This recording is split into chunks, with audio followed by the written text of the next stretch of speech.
intinya sih jangan ini ya Bu, jangan menunggu dulu aku bakal dapat SKP berapa nih, tapi lakuin dulu ya. Kalau misalnya persyaratannya semuanya lengkap ya sebenarnya nggak sampai 3 hari kok bisa selesai. Wow, Karena kita juga cepat. tidak mau banyak pendingan ya, Iya, karena betul. kan akan banyak terus teman-teman yang akan mengajukan resepsi. Jadi OSP ini diperuntukkan untuk siapa sih gitu. Itu juga ada di situ kok. Nanti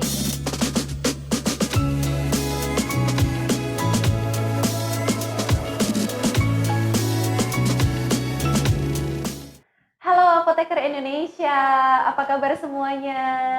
Ketemu lagi sama saya, Apoteker Maya, perwakilan dari PCIAI Kota Tangerang. Jadi kemarin kita sudah launching ya episode perdana kita dan juga episode kedua kita. Nah sekarang nih kita tapping untuk episode ketiga. Seperti biasa kita ketemu lagi di Ngobrol Bareng Apoteker. Jadi Ngobrol Bareng Apoteker adalah satu platform dari pengurus cabang IAI Kota Tangerang yang nantinya akan ada banyak banget obrolan-obrolan berfaedah kita dengan narasumber-narasumber yang pastinya berkompeten dan juga berkualitas. Jangan lupa untuk subscribe kita di YouTube, di channelnya nanti akan ada di bawah ini, dan juga kita juga hadir di Spotify dan channelnya juga ada di bawah ini ya. Kita akan upload 1 minggu sekali di YouTube, jadi pastikan nggak ketinggalan setiap update dari episode kita. Baik, Apoteker Indonesia semuanya, karena kita sekarang masih dalam suasana Ramadan nih, jadi selamat menunaikan ibadah puasa kepada rekan-rekan Apoteker Indonesia semuanya. Semoga kita bisa lancar puasanya dan sehat-sehat sampai nanti kita ketemu dengan Idul Fitri. Oke, mungkin kita nggak berpanjang-panjang ya, karena episode 1 berfaedah banget, episode 2 juga cukup banyak banget insight yang bisa kita dapat. Nah, di episode ketiga ini kita akan bahas sesuatu yang pastinya banyak banget di request sama Apoteker Indonesia semuanya. Karena ini adalah banyak pertanyaan nih dari teman-teman apoteker. Soal apa? Soal resertifikasi. Nah, ayo dilihat masing-masing sekarang STRA-nya, Serkomnya. Ada yang udah mau mati, ada yang udah mau expired. Jadi episode ini adalah episode yang paling pas buat teman-teman Apoteker Indonesia semuanya untuk kita bisa exercise ya, untuk kita bisa tanya-tanya nih sama narasumber kita hari ini. Katanya ada yang bilang nih, aduh kayaknya ribet ya perpanjangan ya, terus kayaknya bingung banget gitu mekanismenya gimana. Nah, hari ini itu jadi jawaban nih dari doa-doa apoteker semuanya soal resertifikasi. Oke, kita coba masuk ke episode kita hari ini. Kita mau memperkenalkan dulu narasumber kita hari ini, Apoteker Sherly Toding S. Farm. Halo, selamat pagi. Kita syutingnya pagi ya. Pagi, apa kabar Apoteker Sherly? Puji Tuhan, alhamdulillah baik. Baik. Ya, tetap semangat dong. Semangat dong, iya. Masih muda ya. Ya ampun. Jadi malu. Jadi berasa seumuran. Jadi serasa seumuran. Oke, jadi Ibu Apoteker Sherly Toding ini sekarang aktif berpraktek sebagai Kepala Instalasi Farmasi Rumah Sakit Omni Internasional Alam Sutra, dan beliau juga sekarang aktif sebagai anggota PCIAI juga di bidang peningkatan kompetensi dan resertifikasi PCIAI Kota Tangerang dan juga Hisfarsi PD Banten. Jadi sebenarnya Bu Apoteker Sherly ini 11-12 sama narasumber kita yang pertama ya Bu ya, ada di sini, ada di sana gitu. Oke, kita mungkin langsung aja ya Bu Sherly ya. Jadi banyak banget pertanyaan-pertanyaan dari teman-teman apoteker nggak cuma di Tangerang nih, tapi ternyata di seluruh Indonesia tentang resertifikasi. Iya, karena kan kayak contohnya nih seangkatan Maya, sekarang nih STRA-nya udah pada mati, termasuk Maya nih. Oh ya, Maya juga belum ini ya. Nah, sebenarnya untuk proses resertifikasi ini apa iya sih seribet itu kayak yang dipikir teman-teman apoteker?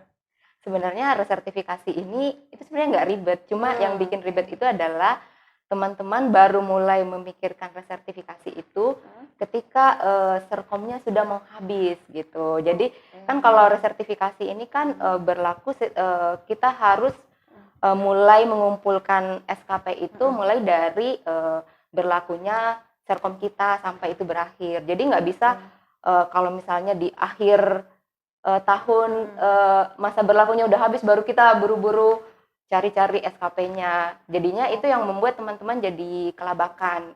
Karena kan sebenarnya mengumpulkan juga mungkin secara administrasi kan kita kita perlu melakukan rekapan, kemudian mengumpulkan misalnya SKP praktek kan harus ada bukti-bukti pendukung. Kemudian kalau sertifikat kan mungkin kita harus membuat listnya. Kalau sekarang kita sudah dipermudah nih dengan adanya Siap. Saya sendiri juga kebetulan tahun ini ya sertifikatnya sudah berakhir. Jadi saya mulai mengurus itu, mulai mempersiapkan itu dari tahun kemarin. Dan kalau kita memang praktek minimal 3 tahun, saya rasa pasti SKP prakteknya cukup. Kemudian kita selalu mengikuti seminar. Sebenarnya kalau dihitung per tahunnya kan nggak banyak kok tuntutannya.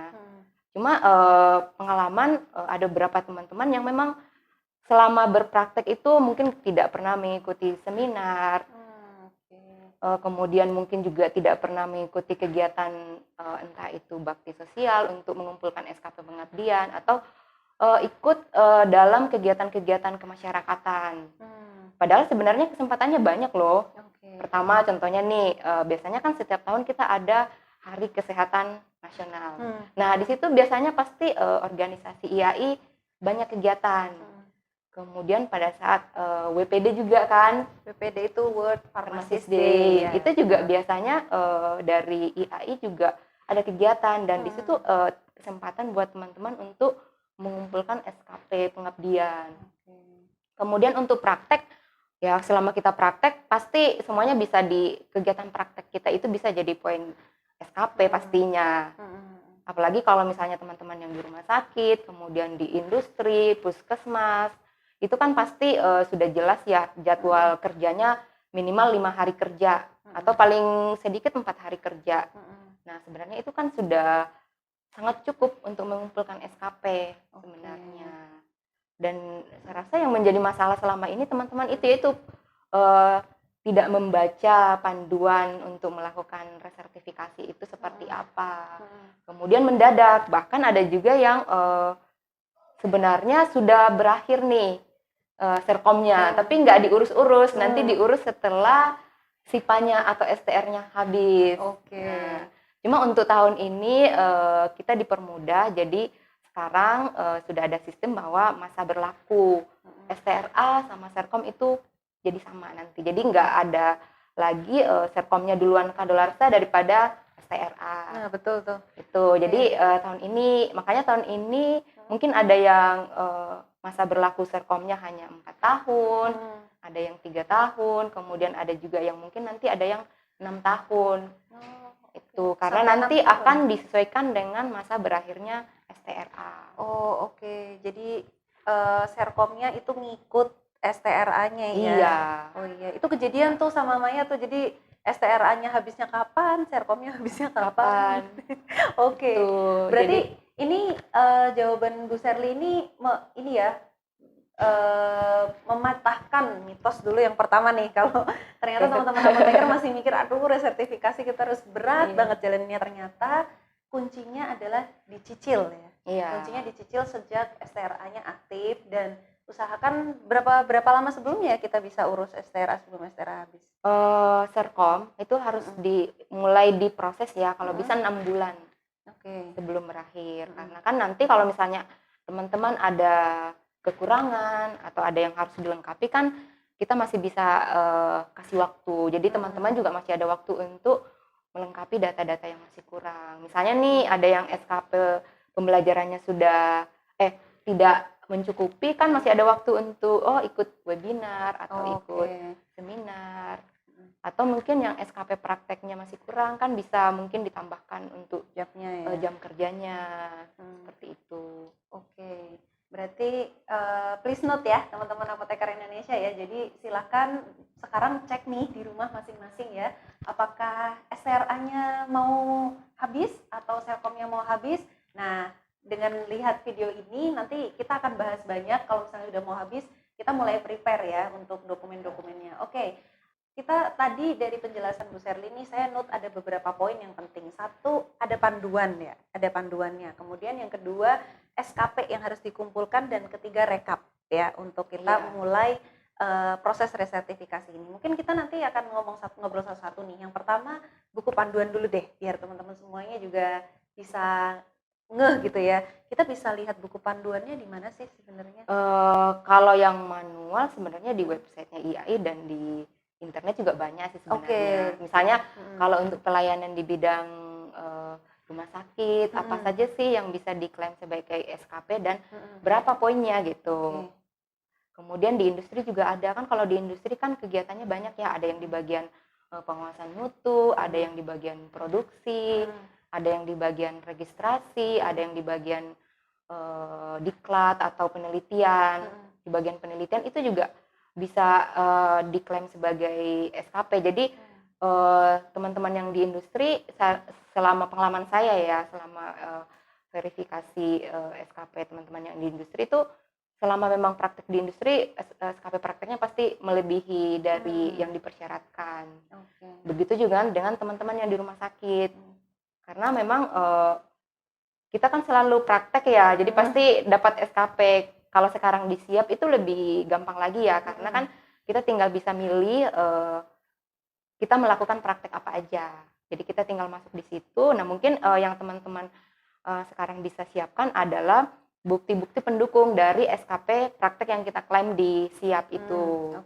Jadi kalau saat ini memang untuk bukti kita melakukan praktek sesuai dengan SKP yang kita klaim itu memang belum bisa di-upload ya ke sistem Siap ya. Jadi mau nggak mau memang masih harus manual. Tapi sebenarnya buktinya itu nggak susah kok sebenarnya. Buktinya itu, manualnya itu nanti akan dikirim gitu ya? Iya, kalau ke saya PC? sih biasanya kan kalau sekarang kan pandemi ya, kita nggak bisa ketemu ya. Jadi biasanya hanya lewat komunikasi lewat telepon atau WhatsApp gitu. Kemudian nanti teman-teman bisa mengirimkan filenya entah itu lewat email atau lewat WhatsApp gitu. Jadi saya bisa verifikasi, oh iya teman kita ini benar dia melakukan misalnya pengawasan mutu. Buktinya itu bisa SOP, bisa ada rekaman ininya ya, misalnya kan laporan atau misalnya bukti melakukan pemantauan atau pengawasan kan biasanya ada checklistnya ya, kalau di industri ya. Betul. Nah itu biasanya yang saya minta. Kemudian misalnya untuk teman-teman yang di rumah sakit gitu ya, misalnya melakukan monitoring efek samping obat, ya kan ada pasti buktinya ya, kita membuat laporan besok. Misalnya nih sekarang kan sistemnya kita melakukan online ya ke BPOM untuk pelaporannya. Nah itu kan sebenarnya kita bisa tinggal ngeprint aja. Kalau memang kita melaporkan kan bukan manual lagi kan, itu sudah ditinggalkan. Jadi bisa langsung online ke BPOM, terus ya udah kita tinggal rekap nih kita berapa kali membuat laporan ke BPOM. Nanti bisa langsung jadi SKP juga gitu. Kemudian yang harus diperhatikan adalah menginput SKP praktek itu jangan hanya sekali. Jadi memang harus dicicil ya. Jadi bisa aja nih, misalnya nih saya hari misalnya minggu ini nih atau bulan ini saya nginput kegiatan praktek saya. Kemudian nanti mungkin bulan depan nginput lagi. Jadi kan itu akan menambah Jadi sampai, karena kan dicicil lah ya istilahnya, kayak kita punya monitoring rutin gitu ya Bu ya di sistem Siap ya. Terus kalau untuk pembelajaran, kalau sekarang kalau misalnya yang kan kita sudah terintegrasi juga dengan Siap ya untuk semua webinar, latihan. Jadi kan sertifikatnya biasanya SKP-nya itu udah langsung masuk ke sistem Siap. Kemudian kalau emang itu belum masuk otomatis, kita tinggal upload aja gitu. Jadi nyicil aja. Dan masa pandemi ini itu kesempatan banget buat teman-teman untuk mengumpulkan SKP pembelajaran ya. Karena gampang banget ya ada webinar di mana-mana. Iya, karena kan kalau dulu kan kita mesti harus keluarin duit, daftar gitu ya, datang juga kan. Kalau sekarang kan banyak yang gratis gitu. Kalaupun juga berbayar ya nggak mahal juga ya gitu. Jadi sebenarnya kita diuntungkan dengan itu. Jadi teman-teman bisa mulai nih yang mungkin serkomnya berakhir tahun depan. Nah dari sekarang sudah mulai dilihat nih SKP apa yang masih kurang. Terus kalau untuk persyaratannya itu ada 3 ya SKP utama yang harus kita penuhi. Nah ini penting banget nih buat teman-teman apoteker untuk take note ya. Jadi silakan di note ada 3 ya, 3 SKP kebutuhan untuk teman-teman bisa update guna keperluan perpanjangan STRA dan Serkom. Yuk kita bahas. Jadi yang pertama SKP praktek tentunya ya. SKP praktek. Itu kalau misalnya masa berlaku Serkomnya 5 tahun, berarti itu minimal 60. Oke. 60 persyaratannya. Oke. Kemudian untuk pembelajaran bobotnya juga sama ya, 60 SKP.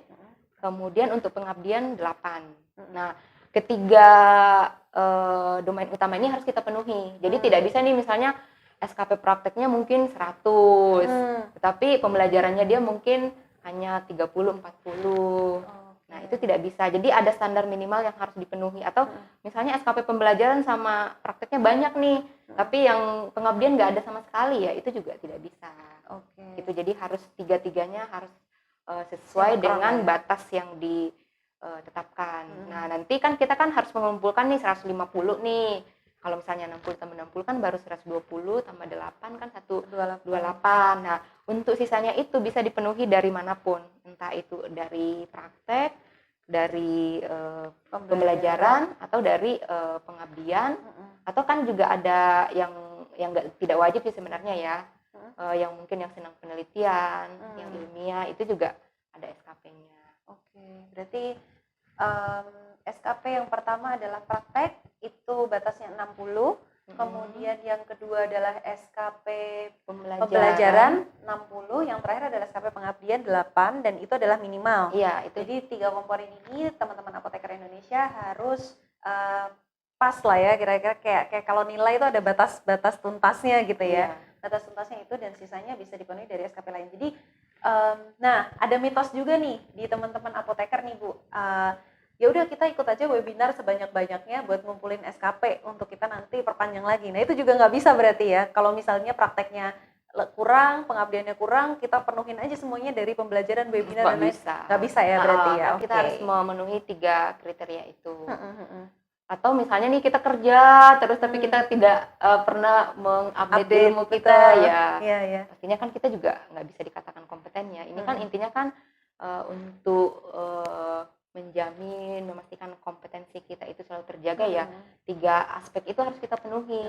Misalnya pengabdian nih, kita tuh pinter, kita itu selalu bekerja rajin, tapi kita tidak pernah melakukan kegiatan pengabdian. Itu kan salah satu tuntutan dari profesi kita ya.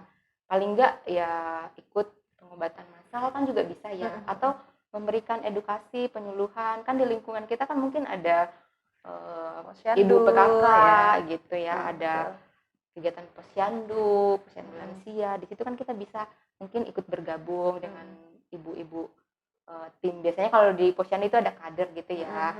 Jadi kita bisa, boleh nggak kita ikut membantu berpartisipasi, entah itu memberikan edukasi tentang dagu sibu. Itu kan sebenarnya sangat dibutuhkan oleh masyarakat. Betul. Kemudian mungkin kalau dulu sih mungkin penting ya, kayak misalnya untuk edukasi tentang pengobatan, tentang topiknya tentang TBC gitu ya, HIV gitu ya. Cuma kalau sekarang sih saya rasa yang paling bisa kita lakukan adalah dagu sibu itu ya.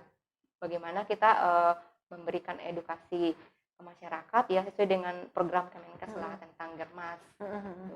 Sebenarnya itu hal-hal yang gampang yang teman-teman bisa lakukan kalau memang nggak ada waktu untuk ikut misalnya kegiatan misalnya Car Free Day kan sering tuh ya. Iya, betul. Di situ kan sebenarnya kita bisa memberikan penyuluhan, edukasi. Di situ kan banyak masyarakat. Cuma kan sekarang pandemi ya, jadi agak susah. Tapi kita juga bisa melakukan secara daring ya. Iya, setuju.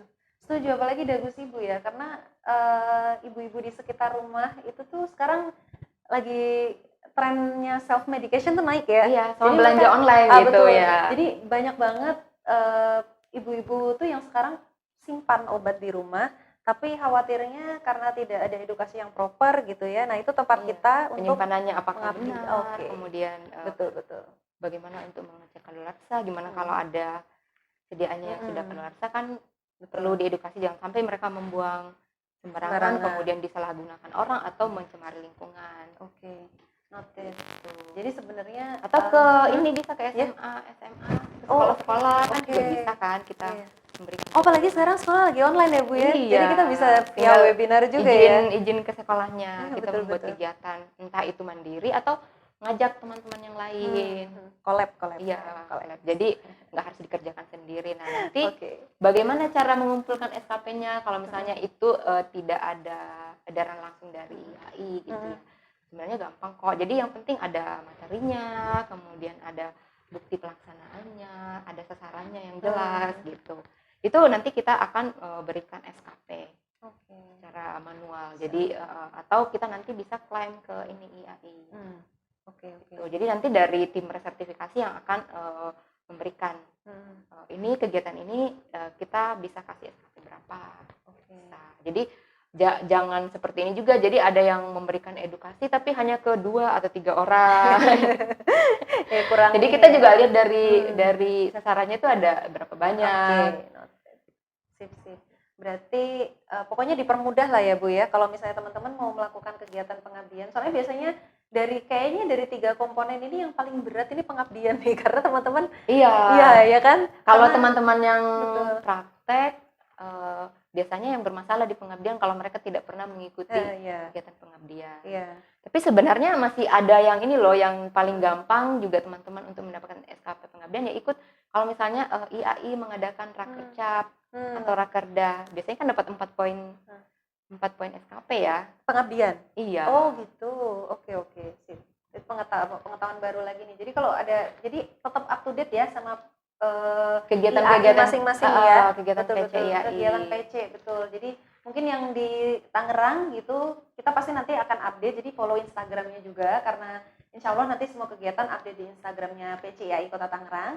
Dan bagi audiens teman-teman apoteker Indonesia semua yang mungkin di luar PC Tangerang ya, mungkin di Cilegon atau mungkin di Serang atau mungkin di Jakarta atau di Surabaya dan lokasi lain-lain, silakan bisa menghubungi panitia atau pengurus PC-nya masing-masing supaya minta diupdate nih kegiatannya apa aja. Jadi intinya sih jangan ini ya Bu, jangan menunggu dulu aku bakal dapat SKP berapa nih, tapi lakuin dulu ya. Mulai dihitung, kalau bingung kan nanti bisa menanyakan ke tim resertifikasi di PC masing-masing apa saja yang harus disiapkan. Tapi jangan sudah waktunya sudah mepet baru kita pengurus yang dikejar-kejar nih gitu. Jadi makanya tuh kalau bisa 6 bulan sebelumnya. Jadi ada yang kurang bisa dilengkapi, kemudian kita bisa arahkan juga, karena kan yang mengajukan resertifikasi ini kan lumayan banyak ya. Jadi sedangkan kan tim resertifikasinya juga kan sama bekerja juga ya. Jadi mesti harus bisa membagi waktu juga. Kemudian kita juga mesti benar-benar melakukan verifikasi nih, terutama buat teman-teman yang mungkin jadwal prakteknya, terutama yang di apotik atau hanya part time. Nah, itu kan kita benar-benar harus bisa menghitung jumlah SKP prakteknya. Kemudian ada juga nih teman-teman yang hanya menghubungi pengurus sekali, setelah itu menunggu gitu. Kan ada juga kadang yang misalnya WA-nya di hari kerja ya. Kita udah baca, tapi kan kita belum sempat respon ya.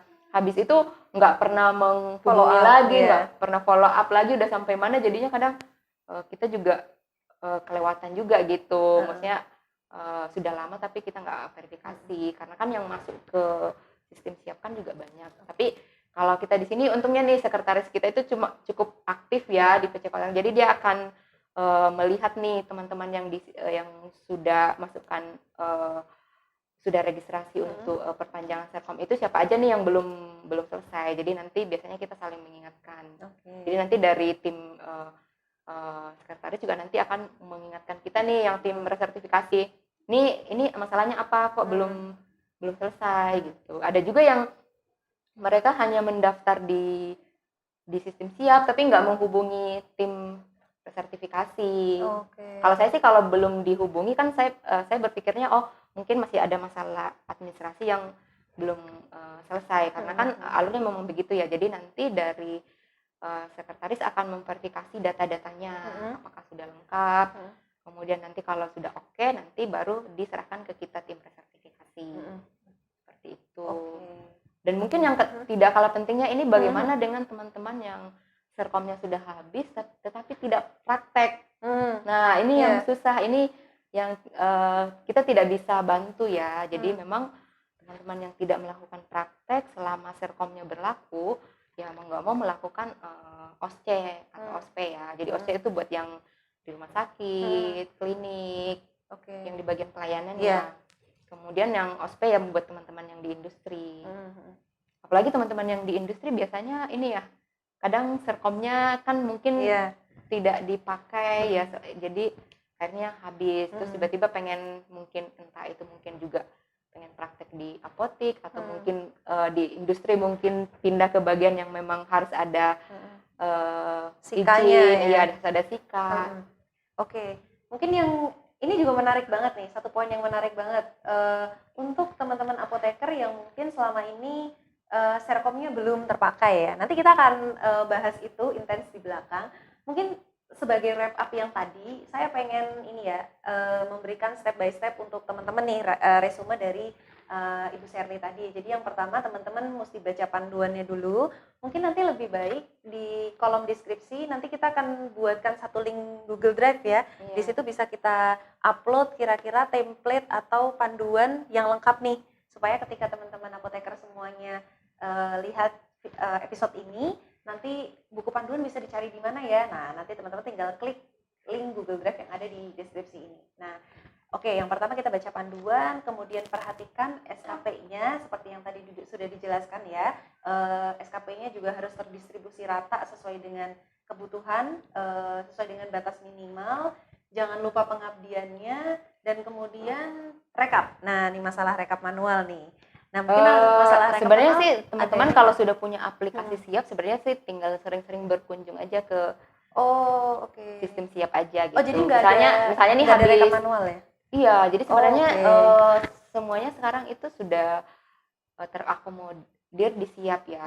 Yang kurang itu adalah kita mengupload bukti-bukti praktek kita yang belum ada. Jadi mau nggak mau teman-teman nanti harus menunjukkan itu ke tim resertifikasi. Jadi kayak misalnya kalau sertifikat kan nanti kan teman-teman sudah upload ya. Nanti kalau ketemu dengan tim resertifikasi kan tinggal menunjukkan aja, nggak perlu fotokopi gitu. Jadi tinggal menunjukkan aslinya, sertifikat aslinya seperti ini. Kemudian kalau misalnya praktek, kalau saya sih untuk verifikasi praktek itu mungkin dengan interview, kemudian saya minta buktinya contohnya gitu. Jadi nggak mesti minta misalnya nih selama praktek 5 tahun terus saya minta 5 tahun ke belakang gitu, semuanya 5 tahun. Tapi dari interview itu sebenarnya kita sudah bisa melakukan asesmen, kemudian dari contoh-contoh bukti-buktinya itu kan kita juga bisa melakukan penilaian nih bagaimana kinerja praktek dari teman-teman. Seperti itu. Sip. Berarti tidak ada teman-teman untuk ngerekap SKP tidak perlu pakai Excel manual begitu ya. Kalau dulu kan yang Siap gitu. Yang membuat tebal itu adalah kayak absensi kan dari selama 5 tahun kita praktek kan ditulis tanggalnya, jamnya berapa kan. Itu sekarang sudah tidak ada gitu ya. Makanya sih teman-teman tinggal nyicil aja melaporkan di Siap kegiatan prakteknya gitu.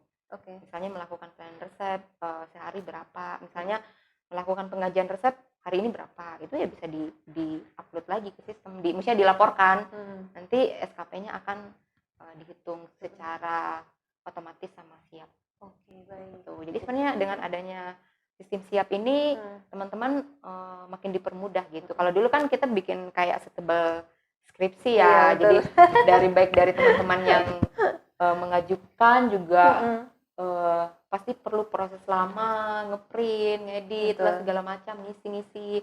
Terus dari bagian tim resertifikasi juga nanti akan membaca manual satu-satu. Nah, sekarang udah lebih gampang ya dengan jadi kita bisa langsung dari sistem Siap kita bisa melakukan verifikasi dan jangan lupa tetap harus teman-teman itu melaporkan itu benar-benar secara jujur ya. Jadi dapat dipertanggungjawabkan karena ada juga nih pernah ada kasus di teman di PC lain itu, jadi ada sejawat kita yang melaporkan SKP pembelajaran dengan memalsukan sertifikatnya gitu ya. Jadi maksudnya teman-teman itu kan tujuannya kita melakukan resertifikasi itu apa sih gitu ya. Jadi bukan hanya semata-mata kita dapat surat baru gitu.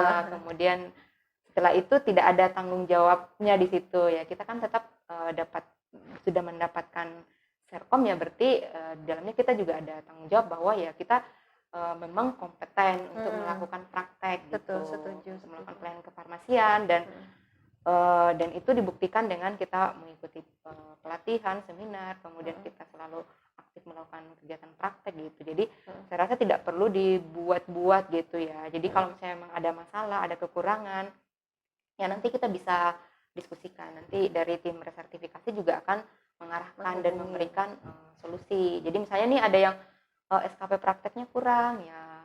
Misalnya ada yang Hmm. masa berlaku Serkomnya 5 tahun, tetapi dia baru aktif praktek lagi itu misalnya 3 tahun. Nanti kan kita bisa hitung kemudian apakah perlu tambahan seperti magang atau apa, kan itu juga bisa kita pertimbangkan juga gitu.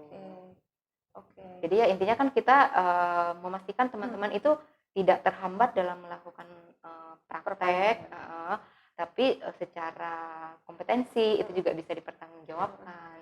Gitu. Oke, jadi jangan ya teman-teman apoteker semuanya. Jadi Iya, tujuan jadi resertifikasi ini menurut saya pribadi ya, berdasarkan penjelasan dari Bu Apoteker Sherly tadi, sebenarnya baik ya. Maksudnya supaya teman-teman apoteker ini ilmunya update gitu ya, tetap mempertahankan kompetensinya, dan ketika STRA keluar dan Serkom keluar itu memastikan bahwa teman-teman masih kompeten, layak. ya masih layak untuk menjadi apoteker Indonesia. Nah itu dia. Jadi sekarang sistemnya sudah dipermudah. Kalau tadi beberapa kali Bu Sherly sempat membahas tentang siap mungkin buat teman-teman apoteker Indonesia yang mungkin baru stay tune nih sama ngobrol bareng apoteker. Jadi siap ini adalah sistem informasi apoteker. Kemarin di episode sebelumnya kita sudah bahas tentang sistem informasi apoteker bersama Apoteker Diandra. Jadi mungkin bisa diklik di sini untuk lihat episodenya, dan pastinya juga ada tutorialnya. Jadi nggak perlu khawatir, buka YouTube-nya PCIAI Kota Tangerang, apapun bisa dilihat di situ ya.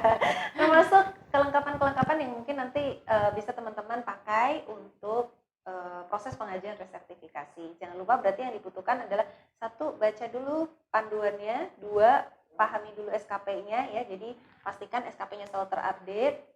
Jangan lupa akun siapnya juga dipersiapkan. Kemudian yang pasti bawa bukti-bukti pendukung, kumpulin bukti-bukti pendukungnya supaya nanti tim resertifikasi itu bisa lebih cepat ya untuk memverifnya. Oke. Kalau misalnya persyaratannya semuanya lengkap ya sebenarnya nggak sampai 3 hari kok bisa selesai. Karena kita juga cepat. tidak mau banyak pendingan ya, karena kan akan banyak terus teman-teman yang akan mengajukan resertifikasi. Jadi kalau memang ada yang sudah oke ya udah langsung kita percepat gitu. Jadi semakin cepat ya semakin bagus gitu. Jadi kita tidak mau juga lama-lama juga atau menghambat. Betul. Apalagi kalau kita lihat deadline-nya udah mau mepet nih ya, kita usahakan secepatnya gitu. Yang penting dari teman-teman itu juga harus berusaha keras untuk memenuhi apa yang dipersyaratkan seperti itu. Noted. Jadi sebenarnya nggak susah ya. Oke, ini lagi-lagi mematahkan mitos bahwa resertifikasi ini rumit banget. Gimana sih caranya? Jadi teman-teman bisa langsung stay tune dari awal pertama episode ini sampai sekarang. Pasti setelah mendengar gitu jadi tercerahkan. Oh ternyata nggak repot-repot amat ya. Enggak. Cuman memang butuh kedisiplinan ya. Iya. Butuh disiplin, butuh teliti, lengkap gitu. Jadi mungkin nanti setelah teman-teman bisa submit, nggak ada pendingan, nggak ada kekurangan, jadi bisa langsung diproses. Iya. Gitu. Oke. Mungkin saya nanya agak sedikit maju lagi nih setelah proses resertifikasi. Jadi nanti ketika sudah lengkap, sudah oke, dari PCIAI akan mengeluarkan apa, dan setelah itu prosesnya apa sih, Bu? Pertama kan pasti akan melengkapi persyaratan yang ada di siap, kemudian mengajukan, kemudian upload SKP-nya ya. Kemudian setelah itu nanti mengajukan resertifikasi, nanti kita akan verif. Kalau oke nanti pasti dari sistem siap juga akan memberikan ini kok tahap-tahapnya, misalnya tahap selanjutnya adalah rekan sejawat melakukan pembayaran. Kemudian nanti kan teman-teman melakukan pembayaran, setelah itu nanti akan di-verif oleh teman-teman di PD. Oke, jadi dari PJ naik ke PD ya? Iya, nanti di PD sudah lolos verifikasi, nanti ke PP. Tuh, nanti setelah itu nanti akan dikirim ke alamat. Jadi nggak lama kok, biasanya sebulan. Wow. Bahkan kalau yang langsung lengkap, terutama teman-teman yang di industri rumah sakit itu biasanya selama mereka sudah mempersiapkan persyaratannya, itu kan biasanya saya sehari tuh langsung selesai. Kemudian mereka melakukan pembayaran dari PD, biasanya juga 2 hari 3 hari sudah di approval untuk pembayarannya. Kemudian mereka verif, kemudian PP juga kurang lebih 2 minggu ya biasanya sudah sampai.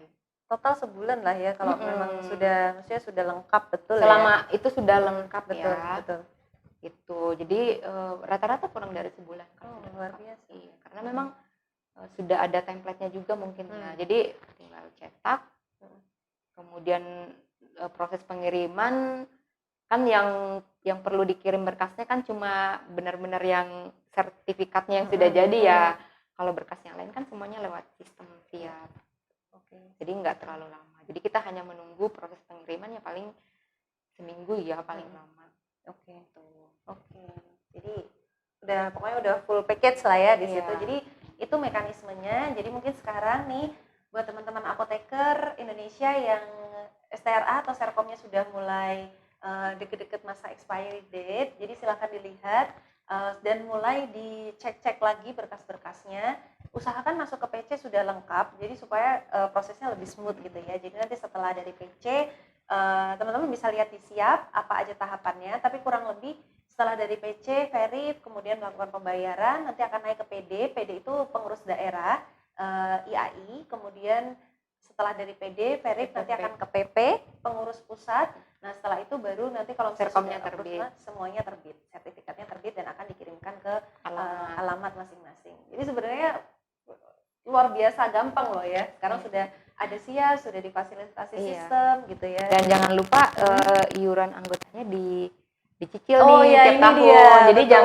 jangan sampai pada saat resertifikasi nanti harus membayar iuran, harus membayar biaya resertifikasi juga.